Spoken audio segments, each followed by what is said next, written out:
Kamakhyanagar block समीक्षा कले बजरंग विधायक।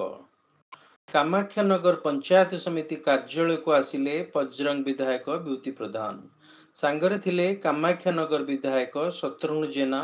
समीक्षा कथा कहिले आमे प्रथम करी विधायक हेलु सरकार बीजेपी रहिला जहाँ विकास सेवा कथा ब्लॉक रु होइथाय।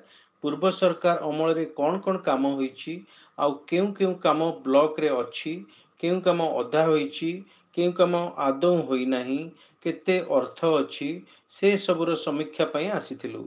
कर्मचारी सह साक्षात हेबा। कर्मचारी माने तो स्थायी, आमे तो 5 वर्षिया सरकारी कल ठीक ढंग रे चलीबा नहीं समीक्षा करागला। कामाख्यानगर रु लक्ष्मण बेहरा रिपोर्ट सहित मु शक्ति महापात्र, ओडिशा मिरर। शत्रुघ्न भाई दुई जन जाक प्रथम कर विधायक हेलु। सरकार भारतीय जनता पार्टी है। सरकार हेला परे जो विकास काम हवा कथा सब काम ब्लॉक रे होता है।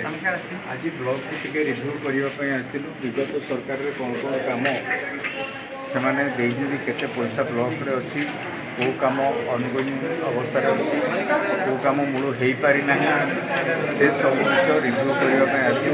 समस्त सांगे टिके साक्षात होगापाई सरकारी कल से परमानेंट सरकार, आम तो 5 वर्षिया सरकार, किंतु 5 वर्ष भितर किसी जनहितकर काम केमती ठीक रे हो पार, सरकारी कल ठीक ढंग से सरकार को काम करें विचार विमर्श है, अनुधान है, समीक्षा है, से हिसाब से आगू काम हो। कामाख्यानगर रु लक्ष्मण बेहरा रिपोर्ट सहित मु शक्ति महापात्र, ओडिशा मिरर।